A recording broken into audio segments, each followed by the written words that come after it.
ಅಂತ ಹೇಳಿದ್ರೆ ಸಿಂಹದ ಮರಿ ಅಂತ ಅರ್ಥ. ನಿಮ್ಮ ಮಕ್ಕಳಿಗೆ ದಯವಿಟ್ಟು ಬಂಕ್ ಹಾಕ್ಸಿ ಆದರೂ ಆ್ಯಕ್ಚುಲಿ ಈ ಸಿನಿಮಾನ ತೋರಿಸಿದೆ. ಟೆಕ್ಸ್ಟ್ ಬುಕ್ಗಳಲ್ಲಿ ಈ ವಿಚಾರಗಳು ನಿಮಗೆ ಸಿಗಲ್ಲ. ಛತ್ರಪತಿ ಶಿವಾಜಿ ಅವರ ಮಗ ಸಂಭಾಜಿ ಅಂತ ಇದ್ರು ಅಂತ ಗೊತ್ತಿದೆಯಾ? ವಿಕ್ಕಿ ಕೌಶಲ್ ಎಲ್ಲೂ ಕಾಣ್ತಾ ಇಲ್ಲ. ಇನ್ಫ್ಯಾಕ್ಟ್ ಹೇಳಬೇಕು ಅಂತಂದ್ರೆ ನಮಗೆ ಕಾಣೋದು ಕೇವಲ ಛತ್ರಪತಿ ಸಂಭಾಜಿ ಮಹಾರಾಜ್ ಮಾತ್ರವೇ. ಯಾರ್ಯಾರಿಗೋ ಸುಮ್ಮನೆ ಬಿಲ್ಡಪ್ ಕೊಟ್ಟು ಹೈಲೈಟ್ ಯಾಕೆ ಮಾಡಿದ್ರು? ಹಿಂದೆಯಿಂದ ಚೂರಿ ಹಾಕುವಂತಹ ಮುಸಲ್ಮಾನರ ಧೋರಣೆ ಕಂಡು ರಕ್ತ ಕುದಿಯುತ್ತೆ. ಅಕ್ಬರ್ ಪಾತ್ರಕ್ಕೆ ಕೊಟ್ಟಂತಹ ಬಿಲ್ಡಪ್ ಏನಿತ್ತಲ್ಲ, he was a handsome man. Jodha ಅವರನ್ನ ಸಿಕ್ಕಾಪಟ್ಟೆ ಪ್ರೀತಿಸ್ತಾ ಇದ್ರು.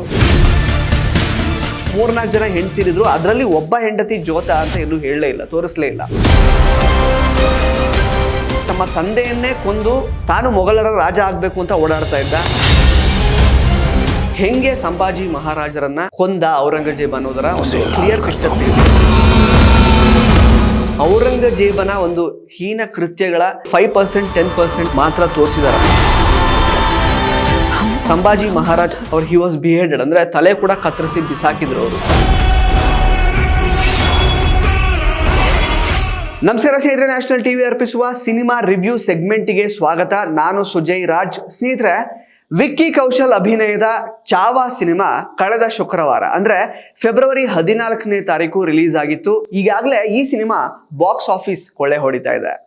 ಕನ್ನಡ ಸಿನಿಮಾಗಳನ್ನ ನೋಡ್ಲಿಕ್ಕೆ ಇದ್ದಿದ್ರಿಂದ ಈ ಸಿನಿಮಾ ನೋಡೋದಕ್ಕೆ ಟೈಮ್ ಸಿಕ್ಕಿರ್ಲಿಲ್ಲ.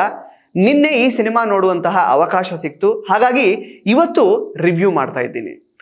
ಸ್ನೇಹಿತರೆ, ಈ ಸಿನಿಮಾ ಮರಾಠ ಸಾಮ್ರಾಟ ಛತ್ರಪತಿ ಶಿವಾಜಿ ಮಹಾರಾಜರ ಪುತ್ರ ಛತ್ರಪತಿ ಸಂಭಾಜಿ ಮಹಾರಾಜರ ಧೈರ್ಯ, ಶೌರ್ಯ, ತ್ಯಾಗ ಮತ್ತು ಬಲಿದಾನದ ಒಂದು ಭಾವನಾತ್ಮಕ ದೃಶ್ಯ ಕಾವ್ಯ.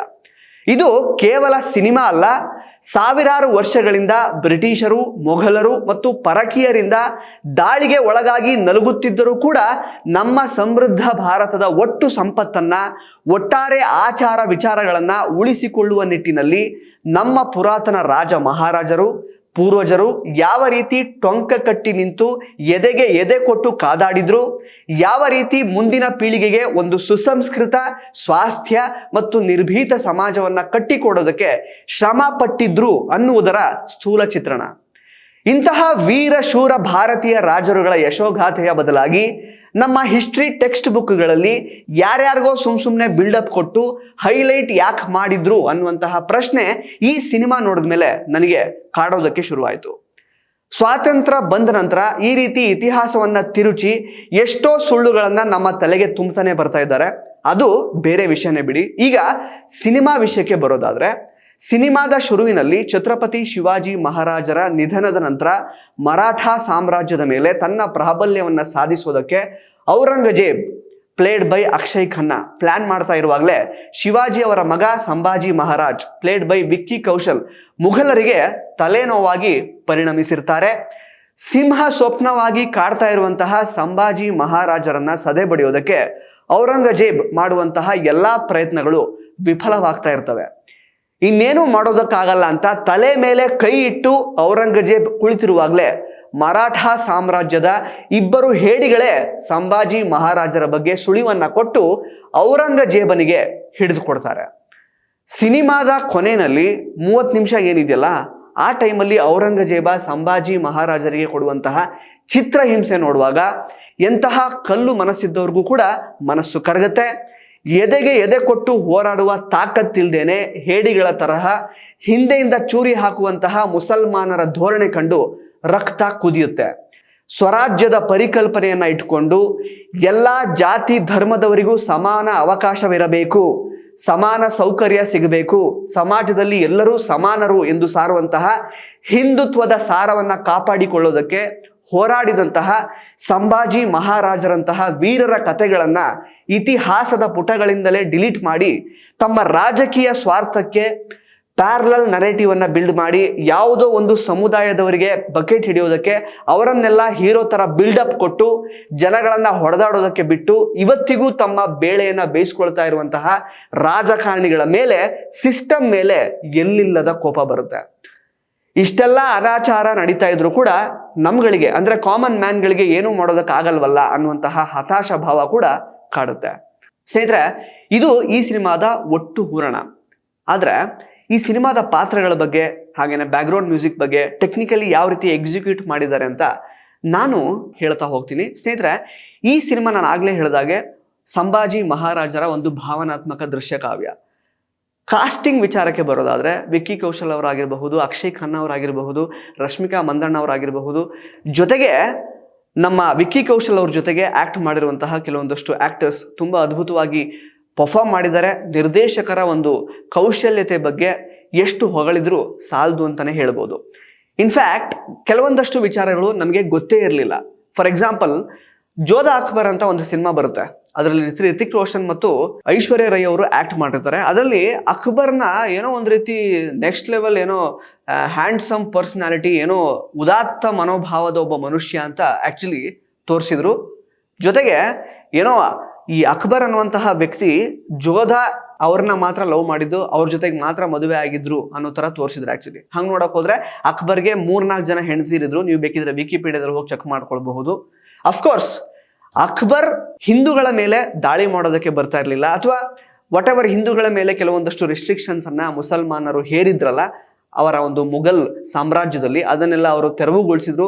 ಸಾಕಷ್ಟು ಒಳ್ಳೆ ರೀತಿಯಲ್ಲಿ ಅವರು ಹಿಂದೂಗಳ ಜೊತೆಗೆ ಒಂದು ಸಾಮರಸ್ಯವನ್ನ ಕಾಪಾಡ್ಕೊಳ್ತಾ ಇದ್ರು. ಅದೆಲ್ಲವೂ ಇದೆ. ಆದ್ರೆ ಜೋಧಾ ಅಕ್ಬರ್ ಸಿನಿಮಾದಲ್ಲಿ ಅಕ್ಬರ್ ಪಾತ್ರಕ್ಕೆ ಕೊಟ್ಟಂತಹ ಬಿಲ್ಡಪ್ ಏನಿತ್ತಲ್ಲ, he was a handsome man, ಜೊತೆಗೆ ಜೋಧಾ ಅವರನ್ನ ಸಿಕ್ಕಾಪಟ್ಟೆ ಪ್ರೀತಿಸ್ತಾ ಇದ್ರು.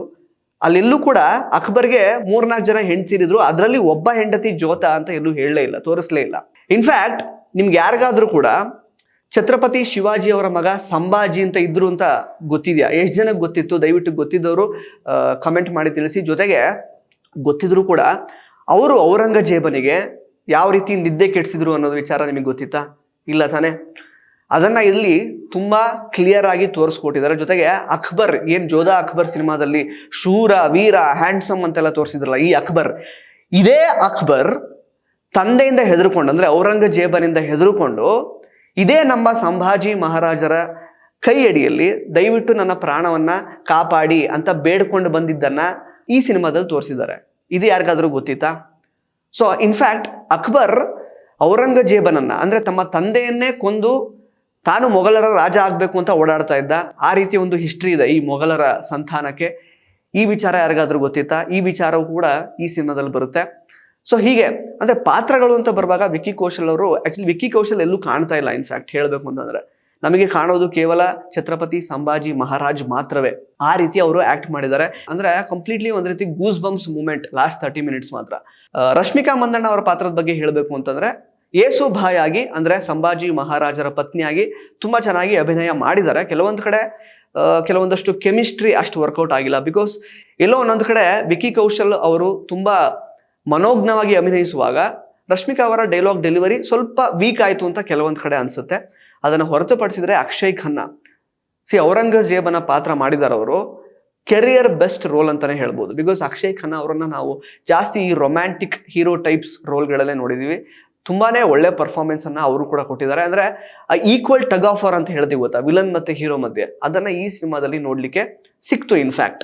ಸೊ ತುಂಬಾ ಚೆನ್ನಾಗಿ ಅವರು ಕೂಡ ಆಕ್ಟ್ ಮಾಡಿದ್ದಾರೆ. ಜೊತೆಗೆ ಬ್ಯಾಕ್ಗ್ರೌಂಡ್ ಮ್ಯೂಸಿಕ್ ಅಂತ ಬಂದಾಗ AR ರೆಹಮಾನ್ ಕೆಲವೊಂದಷ್ಟು ಹೊಸ ಮಟ್ಟುಗಳನ್ನ ಕಿವಿಗೆ ಕೇಳಿಸ್ಕೊಳ್ಳೋದಕ್ಕೆ ಆಕ್ಚುಲಿ ಕೊಟ್ಟಿದ್ದಾರೆ. ಬಹಳ ಚೆನ್ನಾಗಿತ್ತು. ಬಟ್ ಇನ್ನೂ ಕೂಡ ಬೆಟರ್ ಆಗಬಹುದಿತ್ತು ಕೆಲವೊಂದಷ್ಟು ಸೀಕ್ವೆನ್ಸ್ಗಳನ್ನ ನೋಡುವಾಗ ಅಂತ ಅನ್ಸಿದ್ದು ಹೌದು. ಜೊತೆಗೆ this is not complete life story of Sambhaji Maharaj.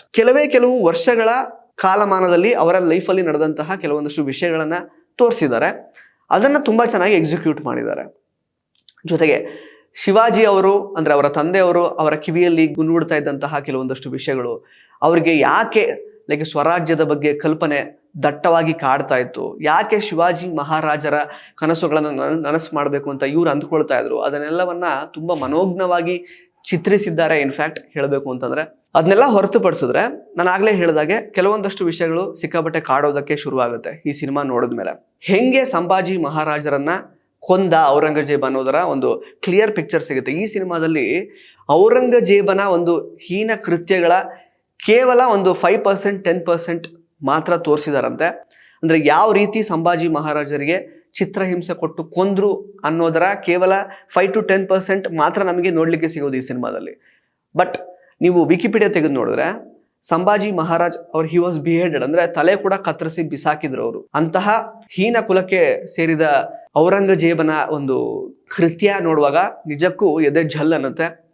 So ಸ್ವರಾಜ್ಯದ ಕಲ್ಪನೆ ಎಷ್ಟು ದಟ್ಟವಾಗಿತ್ತು, ಸ್ವರಾಜ್ಯದ ಒಂದು ಸಾರ ಏನು ಅನ್ನೋದರ ಒಂದು ಮನವರಿಕೆ ಈ ಸಿನಿಮಾ ನೋಡಿದ್ಮೇಲೆ ಆಗುತ್ತೆ.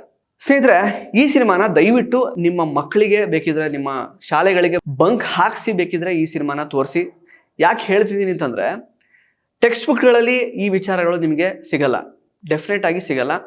ಇನ್ಫ್ಯಾಕ್ಟ್ ನಾನು ಆಗ್ಲೇ ಹೇಳಿದಾಗೆ ಶಿವಾಜಿ ಅವರಿಗೆ ಸಂಭಾಜಿ ಅನ್ನುವಂತಹ ಮಗ ಇದ್ರು ಅಂತಾನೆ ಎಷ್ಟೊಂದು ಜನಕ್ಕೆ ಗೊತ್ತಿಲ್ಲ. ಇದ್ರೂ ಕೂಡ ಅವರ ಒಂದು ಶೌರ್ಯ, ವೀರತ್ವ ಯಾವ ರೀತಿ ಇತ್ತು, ಅವ್ರು ಯಾವುದಕ್ಕೋಸ್ಕರ ಹೋರಾಡಿದ್ರು ಅನ್ನೋದ್ರ ಬಗ್ಗೆ ಯಾರಿಗೂ ಗೊತ್ತೇ ಇರಲ್ಲ. ಸೊ ಈ ಸಿನಿಮಾ ನೋಡಿದ್ರೆ ಬರೀ ಅವ್ರ ಬಗ್ಗೆ ಗೊತ್ತಾಗೋದಷ್ಟೇ ಅಲ್ಲ, ಇಡೀ ಭಾರತವನ್ನ ಕಬಳಿಸುವುದಕ್ಕೆ ಹೊಂಚು ಹಾಕಿದಂತಹ ಔರಂಗಜೇಬನ ಎದೆಯಲ್ಲಿ ಛತ್ರಪತಿ ಸಂಭಾಜಿ ಮಹಾರಾಜ್ ಯಾವ ಪರಿ ನಡುಕ ಹುಟ್ಟಿಸಿದ್ರು ಅನ್ನೋದರ ಸತ್ಯಾಂಶ ಕೂಡ ತುಂಬಾ ಚೆನ್ನಾಗಿ ಗೊತ್ತಾಗುತ್ತೆ. ಕೊನೆಯಲ್ಲಿ ಆಕ್ಚುಲಿ ಒಂದು ಡೈಲಾಗ್ ಬರುತ್ತೆ ಔರಂಗಜೇಬ್ ಮತ್ತು ವಿಕ್ಕಿ ಕೌಶಲ್ ಅವರ ನಡುವೆ. ಅದು ಈ ಇಡೀ ಸಿನಿಮಾದ ಒಂದು ಸಮರಿ ಅಂತಾನೆ ಹೇಳ್ಬೋದು. ಔರಂಗಜೇಬ್ ಬಂದು ಸಂಭಾಜಿ ಮಹಾರಾಜರಿಗೆ ಒಂದು ಆಫರ್ ಕೊಡ್ತಾರೆ, ನೀನು ನಮ್ಮ ಕಡೆ ಮೊಘಲರ ಕಡೆ ಸೇರ್ಕೊಂಡ್ಬಿಡು, ನಿನ್ಗೆಲ್ಲ ಸೌಕರ್ಯ ಕೊಡ್ತೀನಿ, ನಿನ್ನ ಲೈಫೇ ಬದಲಾಗುತ್ತೆ, ನೀನು ಏನು ಬಂಧಿಸಿದೀವಲ್ಲ ಈಗ, ನಿನ್ನನ್ನು ನಾನು ಬಿಟ್ಬಿಡ್ತೀನಿ, ಓನ್ಲಿ ಥಿಂಗ್ ಇಸ್ ನೀನು ಮುಸಲ್ಮಾನ ಜಾತಿಗೆ ಕನ್ವರ್ಟ್ ಆಗಬೇಕು ಅಂತ ಹೇಳ್ತಾರೆ. ಆಗ ಸಂಭಾಜಿ ಮಹಾರಾಜ್ ವಾಪಸ್ ಕೌಂಟರ್ ಕೊಡ್ತಾರೆ, ನೀನು ಮರಾಠರ ಜೊತೆಗೆ ಸೇರ್ಕೊಂಡ್ಬಿಡು, ನಿನ್ನ ಲೈಫು ಕೂಡ ಬದಲಾಗುತ್ತೆ, ಜೊತೆಗೆ ನೀನು ಹಿಂದೂ ಆಗಿ ಕನ್ವರ್ಟ್ ಆಗುವಂತಹ ಅಗತ್ಯವೂ ಇಲ್ಲ ಅಂತ ಹೇಳ್ತಾರೆ. ಆ ಟೈಮಲ್ಲಿ ಥಿಯೇಟ್ರಲ್ಲಿ ಒಂದು ಶಿಳ್ಳೆ ಚಪ್ಪಾಳೆ ಬಿತ್ತು. ಆ್ಯಕ್ಚುಲಿ ಅದನ್ನು ನೀವು ಥಿಯೇಟ್ರಲ್ಲಿ ನೋಡೇ ಎಂಜಾಯ್ ಮಾಡಬೇಕು. ಸೊ ಆ ಏನು ಡೈಲಾಗ್ ಎಕ್ಸ್ಚೇಂಜ್ ಆಯ್ತಲ್ಲ, ಜಾತಿ ವಿಚಾರವಾಗಿ, ಕನ್ವರ್ಷನ್ ವಿಚಾರವಾಗಿ, ಇದೇ ಈ ಸಿನಿಮಾದ ಒಟ್ಟು ಸಮರಿ. ಅಥವಾ ನಾವು ತಲೆತಲಾಂತರಗಳಿಂದ ಯಾವ ರೀತಿ ನಮ್ಮ ಭಾರತೀಯರ ಮೇಲೆ ಮುಘಲರು ಅಥವಾ ಬೇರೆ ಬೇರೆ ಪರಕೀಯರು ಯಾವ ರೀತಿ ನಮ್ಮ ಮೇಲೆ ದಬ್ಬಾಳಿಕೆ ಮಾಡ್ತಾ ಬಂದ್ರಲ್ಲ, ಅದೆಲ್ಲದರ ಒಟ್ಟು ಹೂರಣ ಆ ಡೈಲಾಗ್ನಲ್ಲಿ ಸಿಗುತ್ತೆ. ಆ್ಯಕ್ಚುಲಿ ಸ್ನೇಹಿತರೆ, ಈ ಸಿನಿಮಾನ ದಯವಿಟ್ಟು ತಪ್ಪದೇ ನೋಡಿ. ನಿಮ್ಮ ಮಕ್ಕಳಿಗೆ ದಯವಿಟ್ಟು ಬಂಕ್ ಹಾಕ್ಸಿ ಆದರೂ ಆ್ಯಕ್ಚುಲಿ ಈ ಸಿನಿಮಾನ ತೋರಿಸಿ. ಬಿಕಾಸ್ ಎಸ್ಪೆಷಲಿ 2K ಕಿಡ್ಸಿಗಂತೂ ಇದರ ಗಂಧ ಗಾಳಿನೇ ಇರಲ್ಲ. ಬಿಕಾಸ್ ಅವರೆಲ್ಲ ತುಂಬಾ ಗ್ಯಾಡ್ಜೆಟ್ಸ್ ಫ್ರೀಕ್ಸ್ ಆಗಿ ಸೋಷಿಯಲ್ ಮೀಡಿಯಾದಲ್ಲಿ ಮುಳುಗಿ ಹೋಗಿದ್ದಾರೆ. ನಮ್ಮ ಹಿಸ್ಟ್ರಿ ಆಗಿರಬಹುದು, ನಮ್ಮ ರಾಜರುಗಳು ಯಾರ್ಯಾರಾಗಿರಬಹುದು, ನಾವೇನೀಗ ತುಂಬ ಆರಾಮಾಗಿ ಲೈಫ್ ಲೀಡ್ ಮಾಡ್ತಾ ಇದೀವಲ್ಲ, ಈ ರೀತಿ ಲೈಫ್ ಲೀಡ್ ಮಾಡುವಂತಹ ಒಂದು ವೇದಿಕೆಯನ್ನು ಸೃಷ್ಟಿ ಕೊಡೋದಕ್ಕೆ ಎಷ್ಟು ಜನ ಬಲಿಯನ್ನ ಕೊಟ್ಟಿದ್ರು, ಎಷ್ಟು ಜನ ತೀರ್ ಹೋಗಿದ್ರು, ಅದು ಯಾವುದ್ರ ಬಗ್ಗೆ ಅವ್ರಿಗೆ ಗೊತ್ತಿರಲ್ಲ. ದಯವಿಟ್ಟು ಈ ಸಿನಿಮಾನ ಮಕ್ಕಳಿಗೆ ತೋರಿಸಿ ಅಂತ ನಾನು ಕೇಳ್ಕೊಳ್ತೀನಿ. ಈ ವರ್ಷದಲ್ಲಿ ಬಂದಿರುವಂತಹ ಒಂದು ಒಳ್ಳೆ ಸಿನಿಮಾ ಛಾವಾ ಅಂತ ಹೇಳ್ಬೋದು. ಹಾಗೇನೆ ಸ್ನೇಹಿತರೆ, ಛಾವಾ ಅಂತ ಹೇಳಿದ್ರೆ ಸಿಂಹದ ಮರಿ ಅಂತ ಅರ್ಥ. ಸಿಂಹ ಅಂದ್ರೆ ಯಾರು? ಛತ್ರಪತಿ ಶಿವಾಜಿ ಮಹಾರಾಜ್ ಅವರು, ಅವರ ಮಗ ಅದೇ ಛತ್ರಪತಿ ಸಂಭಾಜಿ ಮಹಾರಾಜ್ ಅವರು. ಧನ್ಯವಾದಗಳು.